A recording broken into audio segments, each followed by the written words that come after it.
Muy buenos días, estimados amigos y amigas de la Ventana Ciudadana. Una vez más, en estas conversaciones que pretendemos ser interesantes y que aportan al desarrollo humano. Chilenos por el mundo. En esta ocasión nos encontramos con Carolina Ortiz Jerez, una profesora de Historia y Geografía de la Universidad de Concepción, que se encuentra ni más ni menos que en Guatemala. ¿Cómo estás, Carolina? Muy bien, gracias. Un gusto participar de su programa. Gracias a ti por concedernos esta entrevista. Nosotros entendemos que tú, aparte de ser egresada de la Universidad de Concepción como profesora de Historia y Geografía, estudiaste en la Alianza Francesa y Sí. en programas en el extranjero. Señala acá que trabajaste en Concepción, en Moscú y ahora en Guatemala. Y entiendo que próximamente vas a Europa nuevamente, pero no solo de educación podemos hablar contigo, sino también de comunicación estratégica y de imagen pública, porque también eres experta en esos temas. Cuéntanos un poco más de lo que has hecho en Guatemala y de lo que vas a ir a hacer a Europa en los próximos días. Bueno, yo estudié Historia en la Universidad de Concepción, Pedagogía en Historia y Geografía, y hice otros estudios antes, pero en realidad volví a la pedagogía porque me di cuenta que el área de investigación no era lo que más me gustaba. Y volví a Concepción porque yo me había ido a Santiago un tiempo y empecé a trabajar en el que fuera mi colegio, en definitiva, en el Charles de Gaulle. Y de ahí tuve la suerte de conocer a quien es mi actual marido y tuvimos la posibilidad, por el lado de él, digamos, que él es profesor de Estado en Francia. Entonces los profesores de Estado tienen la opción de hacer clases en el extranjero en la red de colegios franceses que depende de la AEF, que es la Agencia de Enseñanza Francesa en el Exterior. Y tuve la opción de irse a Moscú. Así que nos fuimos para allá, estuvimos 4 años. Yo trabajé como profesora de historia del programa francés en el colegio Alexandre Dumas de Moscú por 4 años. Y como nacieron nuestras hijas, nos decidimos que queríamos acercarnos a Chile, pero sin volver a Chile.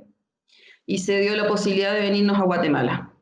Y acá hemos estado 3 años y tuve la posibilidad de trabajar como documentalista. En definitiva es como una especie de bibliotecaria encargada además del ámbito cultural del colegio y del secundario principalmente, para fomentar la lectura, y ahí he estado 3 años feliz, porque en realidad es una profesión que es poco conocida en Chile y se tiene como esta imagen estática de la bibliotecaria que presta libros en un rincón y que poca gente que llega. En este caso fue todo lo contrario.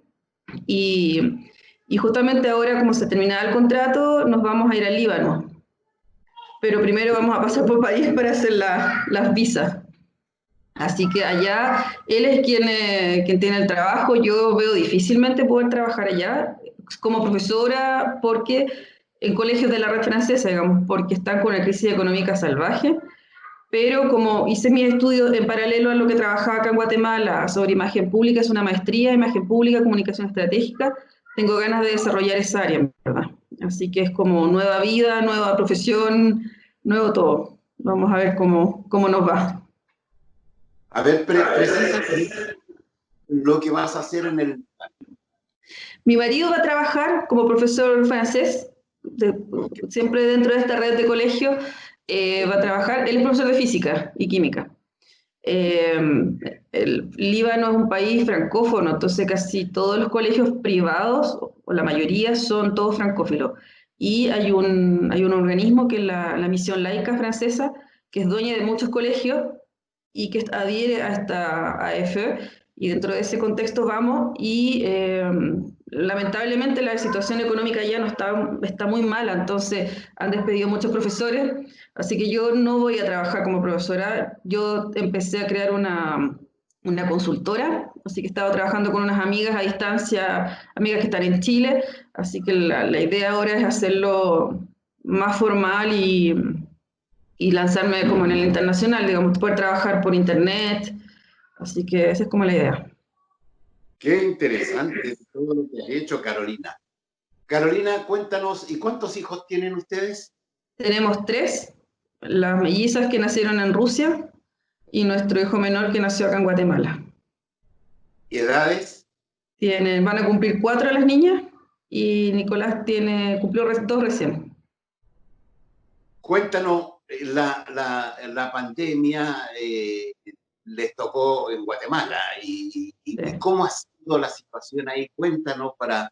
A nosotros nos leen y nos escriben desde distintos países de Europa, de América Latina y por supuesto catedráticos de las universidades, particularmente de la Universidad de Concepción, pero de otras universidades del país. Cuéntanos para nuestro público que nos lee y ve esta entrevista. Mira, acá sí, llevamos confinados 12 semanas.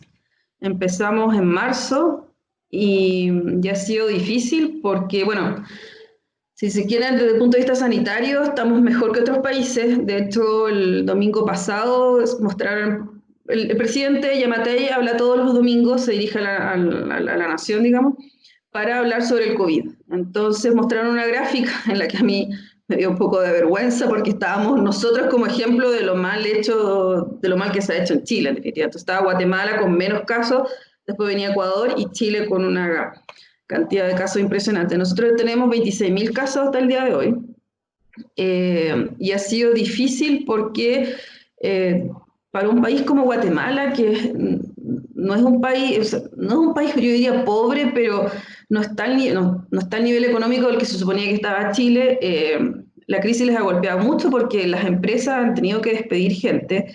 La mayoría de las personas, bueno, así como se ha visto en Chile, tienen contratos informales, por lo tanto no tienen protección y seguridad social.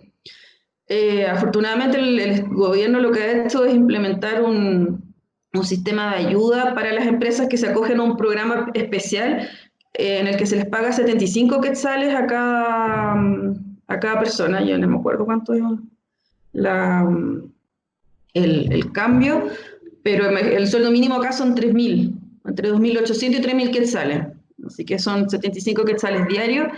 Y eso les ha permitido paliar en alguna manera, pero es muy poco dinero en todo caso, la crisis. El transporte público acá, que es rudimentario, se eliminó justamente para evitar los contagios, porque están las ciudades grandes como Guatemala, Quetzaltenango, bueno, la Antigua, pero alrededor de estas ciudades hay muchos pueblitos, entonces son comunidades indígenas principalmente que viven más alejados y que viajan todos los días a trabajar. Entonces, para evitar el más contagio, decidieron hacer eso, pero la región más afectada ha sido el departamento de Guatemala. Nico, aquí tenemos guatemalteco. Así que... Bueno, y el tema...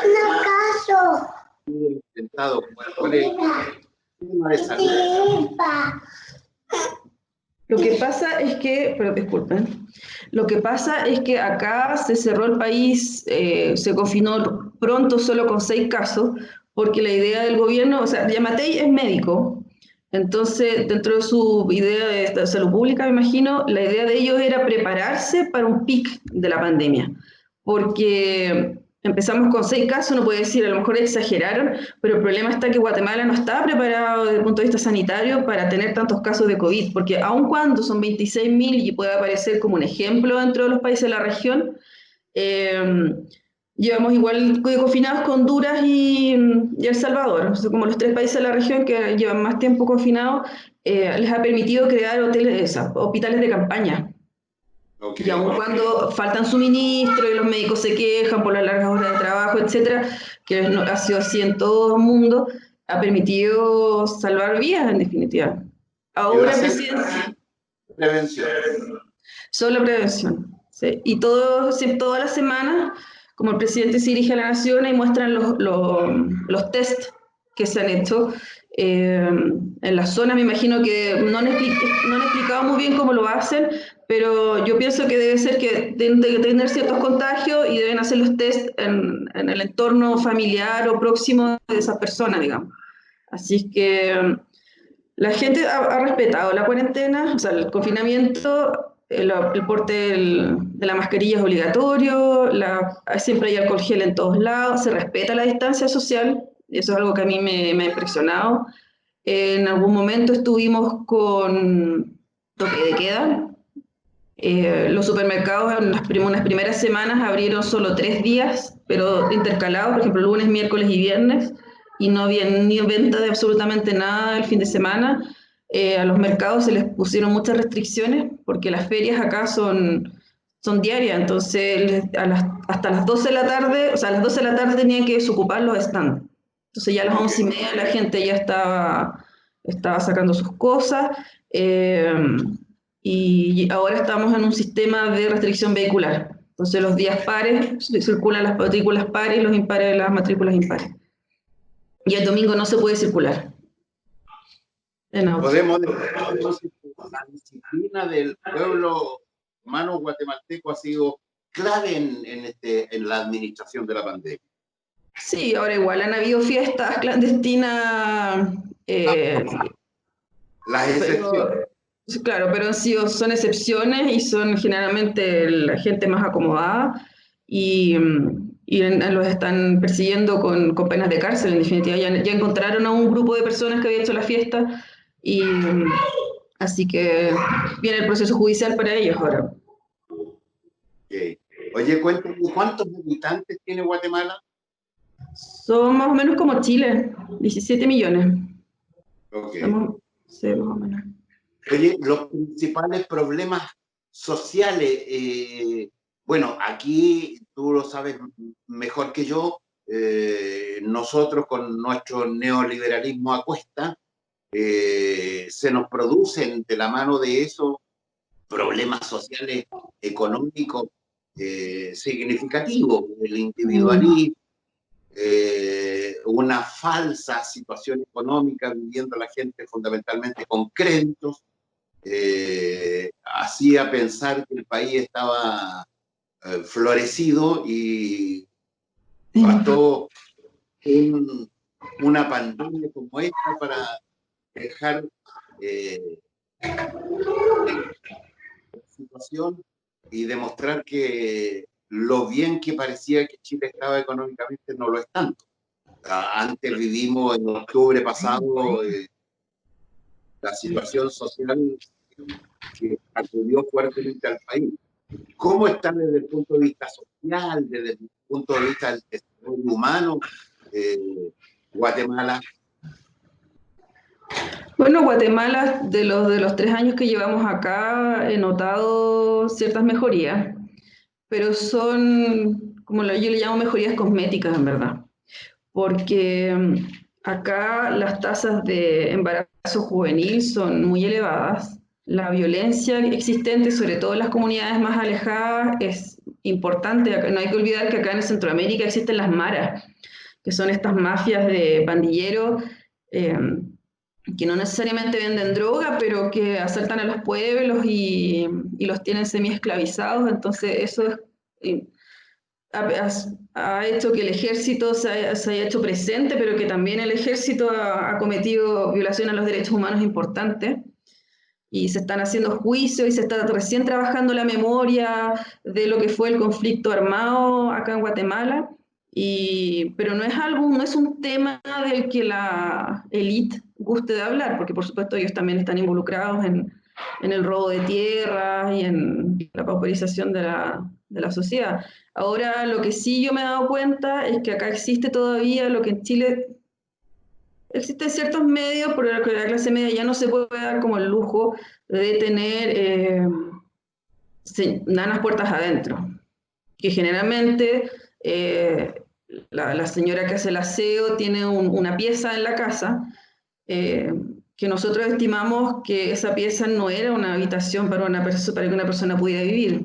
Nosotros arrendamos una casa que es grande y justamente la pieza de servicio está al lado de la cocina, pero una cama de una plaza cabe a duras penas. Entonces, eh, existe todavía esa situación de como patronazgo, sobre todo de lo que le llaman el ladino, que es el mestizo, acá se le llama ladino, hacia el indígena. Entonces, esa diferencia social está muy marcada y por supuesto la gente que vive en las comunidades indígenas no tiene acceso a las mismas posibilidades de la gente que vive en la ciudad. Las escuelas tampoco, si bien hay escuelas, yo leía, justamente por mi trabajo en la biblioteca, hago recortes, y aquí se hace lo que se llama, en tercero medio, se hace lo que se llama el bachillerato. Ellos tienen 11 años de escolaridad, no tienen 12.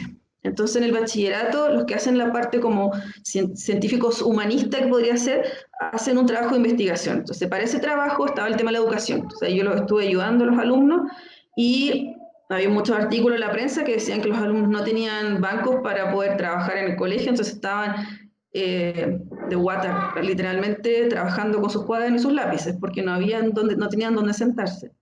Entonces es compleja esa situación, es peor que en Chile claramente porque falta mucho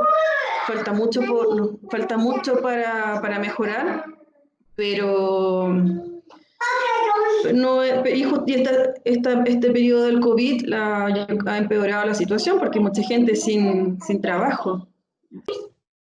De modo lamentable el maltrato a la mujer. Yo he leído de que Guatemala tiene índices altos. No, porque el pueblo indígena, que yo hablo en general del pueblo indígena, porque son mayoría en relación a los ladinos y son los que están peor. Las mujeres indígenas no pelean por sus derechos porque no tienen opción de hacerlo. Acá en Guatemala hay muchas asociaciones ONG, que son generalmente extranjeras, que vienen desde Estados Unidos. Gracias. Pero es muy poco lo que se puede hacer, porque no hay un sistema de protección tampoco a la mujer. Y así como ha ocurrido en Chile y en el mundo, las tasas de violencia intrafamiliar han aumentado también durante este confinamiento. La mujer no está teniendo esa opción y además que existe un machismo bien exacerbado acá en Guatemala todavía. Por lo tanto, por ejemplo, hace unos meses atrás, en el gobierno anterior, se quería penalizar el aborto, incluso el aborto espontáneo. Entonces, ahí eso ya muestra que la condición de la mujer acá no es muy feliz. Por supuesto, no hay una obligación para vestirse de una determinada manera, como puede ser en otros países, y hay igualdad de derechos, pero la realidad, esa igualdad no se ve porque el abuso es importante, entonces es complejo. Yo siempre veo el tema como del abuso hacia la mujer con las tasas de embarazo adolescente y las causas, y en general son vinculadas al incesto y violaciones dentro del grupo familiar próximo, entonces es complicado. No es fácil, y justamente estos juicios que se han hecho para reivindicar el malestar producido durante la guerra, el conflicto armado, muestra que son pocos los juicios que se hacen, pero es un pequeño avance. Acá yo creo que hay que mirarlo dentro. Como yo vivía en Rusia, más o menos parecido, yo creo que los avances de la sociedad hay que verlos desde adentro y tienen que empujar desde aquí, porque si no, desde afuera va a ser muy complicado. Acá estuvo la CICIG, que era la encargada de ver los casos de corrupción, era un programa de Naciones Unidas, y finalmente el gobierno anterior la eliminó, o sea, los echaron de Guatemala. Entonces se dividió la sociedad, la élite intelectual en definitiva, porque el resto le daba lo mismo, entre los pro-CICIG y los que estaban contra la CICIG. Entonces, y eso ya es un indicador de lo que piensa una parte de la sociedad en relación al respeto hacia el otro y las que fueron las violaciones a los derechos humanos, o el tema de la corrupción. Así que no es muy... Carolina, cuéntame la historia de la cultura. Desde el punto de vista del cine y de la literatura, ¿qué es rescatable? ¿Qué está desarrollándose en Guatemala hoy día que uno debe destacar? El cine no es muy desarrollado, claro, pero hay dos películas que salieron ahora último que hablan del conflicto armado y que han sido premiadas. En el ámbito del teatro se hace mucho teatro, le llaman, como el teatro, es como el teatro de la memoria. Hay un grupo, una troupe que hace eso. Y hay algunas editoriales que se encargan de publicar autores guatemaltecos, no son muchos, por supuesto, lamentablemente, pero lo que sí me llamó la atención es que se hace todos los años un festival de poesía en la ciudad de Quetzaltenango, o Xela, que le llaman. Y es muy conocido y habían invitado a Raúl Zurita. Y ese es organizado en conjunto. Hay una editorial que se llama Catafixia aquí, que es una editorial que se mueve mucho y busca a autores guatemaltecos, no solo de poesía, sino que también que trabaja en memoria histórica. Entonces, pero al igual que en Chile, el valor de los libros es elevado porque hay un impuesto y la cantidad de personas que leen no es mucha tampoco. Entonces, si bien se hace la Filgua, que es la feria del libro todos los años, y se invitan a colegios, las ventas no son tan grandes, ¿no? El Estado de Guatemala tiene una editorial que se llama la Editorial Cultura, y ellos también han empezado a publicar autores guatemaltecos y a distribuir esos libros en los colegios. Pero el plan lector acá no es bueno, entonces hay que pensar que estamos como en Chile, Guatemala ha salido hace muy poco del conflicto armado, toma tiempo recuperarse de este tipo de trauma. Si no se invirtió en su momento en cultura, en la cultura que llega al pueblo, digamos, va a costar unos 30 años, yo creo, más para poder mejorar el nivel educacional. Y en especial que si llegan solo tienen 11 años, un año más de estudio yo creo que es importante. Pero... Sí. Carolina, en tu paso por Guatemala, ¿cuál es el mensaje que dejarías tú en tu historia matrimonial, de vida, como madre, como esposa, como visitante de Guatemala? ¿Qué es lo que tú destacas? Bueno, a mí lo que me ha gustado mucho es la vida que tenemos acá, que no habríamos podido tener en Rusia. Acá se puede todavía tener espacio, si bien los arriendos son caros, por el lugar en el que estamos viviendo nosotros, tenemos acceso a un parque. Y los niños han podido desarrollar muy bien, además que están en un colegio que no es el colegio francés de acá, porque todavía están muy chicos, en un jardín infantil excelente, las profesoras son adorables. Pero ha sido difícil, ¿sí? No es fácil vivir en Guatemala, porque justamente nosotros pasamos de vivir, y siempre lo he dicho, de una capital mundial, como Moscú, porque uno se malacostumbra a las buenas prácticas, a Guatemala, que es como un pueblo grande. Yo Ciudad de Guatemala lo veo así, yo siempre tengo la imagen así como Limache, o podría ser Talca, una cosa. El centro de Guatemala es así. Entonces, en el sector donde vivimos nosotros no es en Guatemala Centro, es otra comuna. Por lo tanto, para llegar a esta comuna, si bien nos podríamos demorar media hora en un trayecto tranquilo, o un poco 25 minutos, con el tráfico que hay, uno se puede demorar fácil hasta 3 horas en algunas ocasiones para llegar al centro de Guatemala. Yo, como estaba haciendo la maestría en paralelo a mi trabajo, salía de mi trabajo y me tenía que ir a clases. En alguna oportunidad me demoré 3 horas en llegar a clases, por supuesto llegué atrasada, entonces eso desgasta mucho. Y a mí me da mucho miedo conducir porque hay mucha moto y la gente tiene prácticas que yo pensé que ya no existían, de subir una familia completa en una moto, donde va el papá manejando, la esposa sentada atrás, un niño al medio y un bebé colgando en los brazos o atrás en la espalda.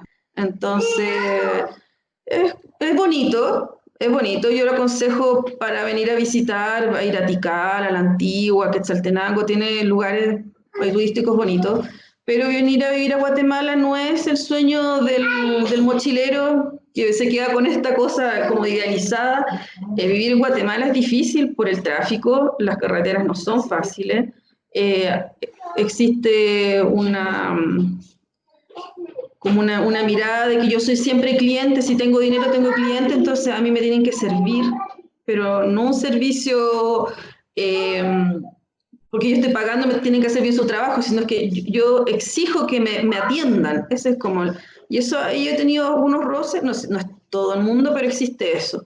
Entonces, ha tenido positivo y negativo, o sea, no negativo, en definitiva, uno ve los pros y los contras, y yo no tengo nada que reclamarle a Guatemala, porque en realidad nosotros no nos vinimos a Guatemala por Guatemala, en realidad, nosotros nos vinimos a Guatemala para acercarnos a Chile. Entonces, el poder ir a Chile se cumplió, poder hacer la maestría que yo quería hacer se cumplió, poder hacer un trabajo diferente al que yo estudié también. Entonces, no, yo para mí el saldo mío es positivo, independiente de todo lo que yo pueda como encontrar que es negativo, el saldo nuestro familiar es muy positivo. Ahora te alejas, bueno, según me contaba, Sí. la próxima vez conversaremos, no sé si desde París o desde el Líbano, y nos contarás tu paso por Rusia, porque eso es interesante. Por de pronto te invito, Carolina, a que saludes a nuestros amigos en Chile y, como te digo, en distintos lugares del mundo donde hay chilenos o latinoamericanos que nos leen y nos escriben. Y nos despedimos de ti deseando que tus próximas incursiones por el mundo sean agradables y les vaya muy bien en todo. Una red de amigos quedarán aquí en Chile, así que aprovecha las cámaras de La Ventana Ciudadana, aquí Rodolfo Kohler dirigiendo esta grabación. Nosotros editamos y en los próximos días va a ser publicada en laventanaciudadana.cl, que te saluda y te agradece en nombre del equipo completo por esta simpática entrevista contigo. Muchas gracias por la posibilidad de conversar con ustedes. Yo estuve muy contenta de que René Fuentealba me contactara. Yo lo conozco porque soy amiga de su hija, de una de sus hijas. Así que feliz, sí, yo feliz, feliz de poder compartir con ustedes mi experiencia. Yo creo que somos varios los patiperros chilenos que andamos por el mundo. En realidad es súper interesante. Uno siempre tiende a comparar, pero con lo que vivió uno y con lo que se vive ahora en Chile, pero es buena experiencia. Yo sí invitaría en realidad a los chilenos que tengan la posibilidad de ir al extranjero a vivir un tiempo, que lo hagan. Así es que, y saludo a todos los que son mis amigos, que están en Concepción, muchos de ellos, otros están en Santiago, así que, y los felicito por la ventana ciudadana, en verdad. Ha sido Bueno, muy agradable descubrirlo. Tendremos en tu paso por Europa y en el Líbano una promotora nuestra. Sí, de todas maneras. Perdón, además, en tus áreas de trabajo te invitamos, si tú quieres escribir para nosotros, con nuestro director, René Fuentes, que es muy serio ese caballero. Con él vamos a enviar nuestra pauta para que escriba para nosotros tus experiencias profesionales y de vida. Siempre se aporta un grano de arena al desarrollo humano. Un abrazo grande. Gracias, un abrazo igual. Muchas gracias.